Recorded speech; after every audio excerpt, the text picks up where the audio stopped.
Hi, citrus stingers! Woo woo! We are Monday, March 16th. Holy moly guacamole. I feel like we just went through a weekend, but it's like I haven't seen you in forever and I miss you mucho. All right, so today I'm going to read Follow the Moon Home. And the reason I chose this book is because we live in Florida, right on the coast, and we get to really live this sometimes. All the time, actually. You just may not see it. So, Follow the Moon Home. The moon. I always need help finding my way, especially in a new place. Before long, you'll feel right at home, Viv. It wasn't so sure. Ooh, I see a moving truck. Huh. Welcome, Vivian, called Mr. J. You're just in time for the fun. We're looking for a problem to solve. I got out my pencil and bit my lip.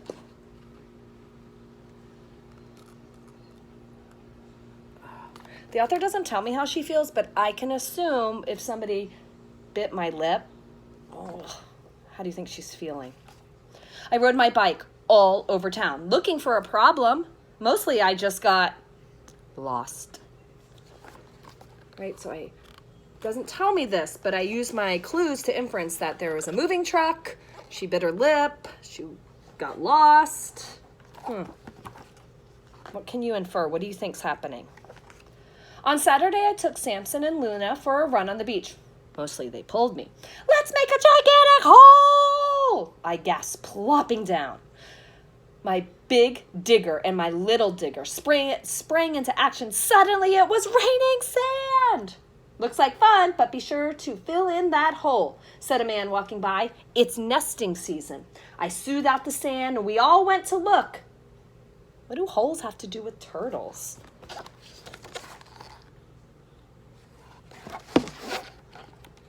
See, notice what he's pointing at? Have any of you gone to the beach and seen these signs? Or seen the tape around? Like the yellow tape that they post around? Or maybe it's orange sometimes?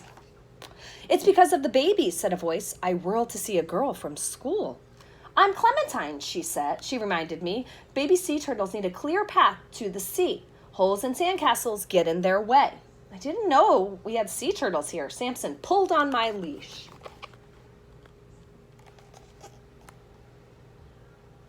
Looks like January. January's cuter. We do. Oh, and look, what's happened to this baby? Cried Clementine. Uh-oh. What can you infer? Cried Clementine.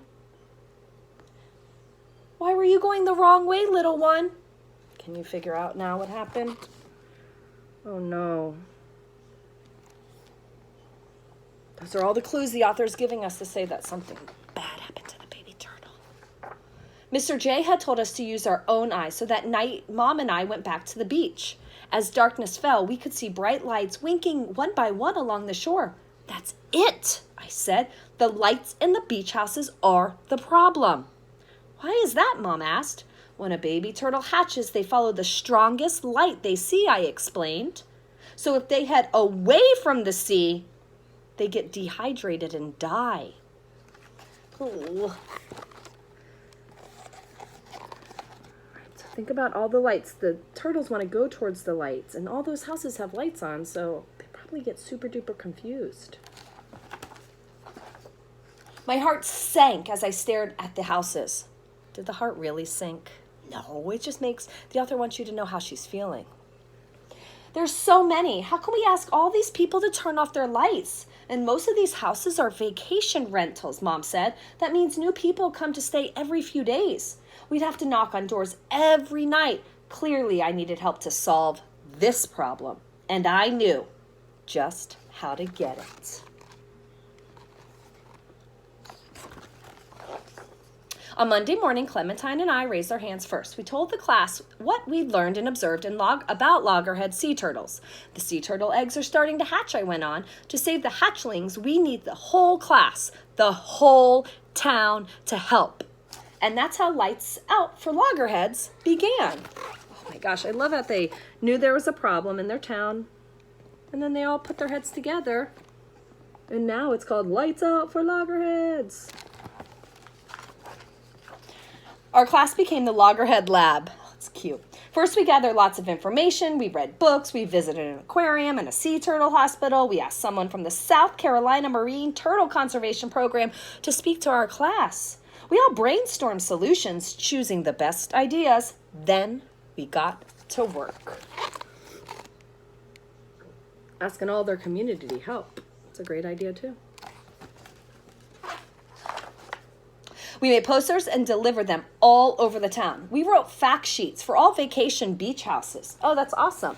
Because if they're on vacation, then the people don't really ever they don't really probably know what's going on. So they're going to teach the tourists who are on vacation about them.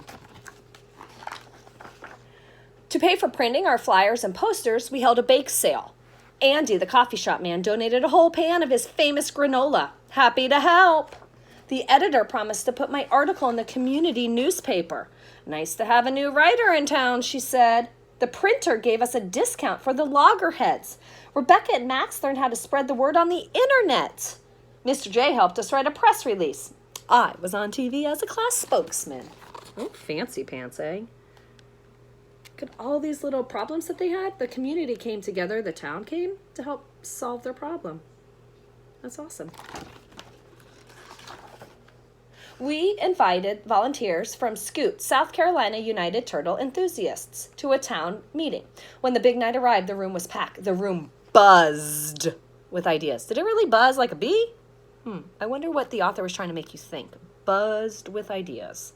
We talked about how to make our beach a great place for turtles, how to mark nests, run nightly patrols, what to do if the hatchlings get in trouble. There's that word buzzed with ideas.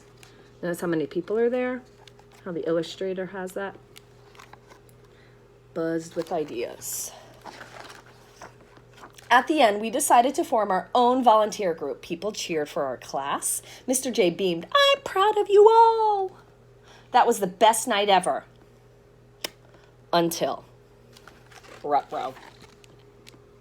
Look at all the pride that Mr. J's feeling. Uh-oh. This 3 dots, ellipses, dun dun dun. That's what I think in my head when I see them. On the last evening of summer school, we went on a turtle patrol. Lots of parents came too. Everyone smiled as we watched the lights along the beach go out one by one. We had done it. Suddenly a movement on the sand caught my eye. "Over here!" I whispered. Look, no lights, just one light.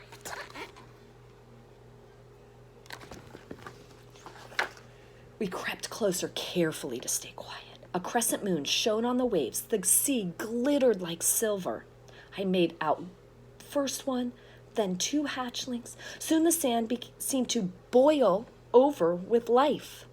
Tiny turtles, no more than 2 inches long, burst from the nest. We watched, barely daring to breathe. Would they know where to go?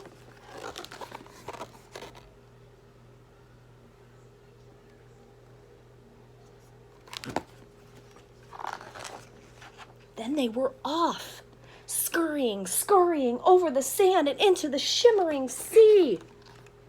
Go, baby sea turtles, go! We stood together, smiling and silent with wonder. Then, just like the turtles, we followed the moon home. Awesome book. Right, and then this tells us about 2 parents, find out more about loggerheads. All right, my friends, I will miss you. See you soon.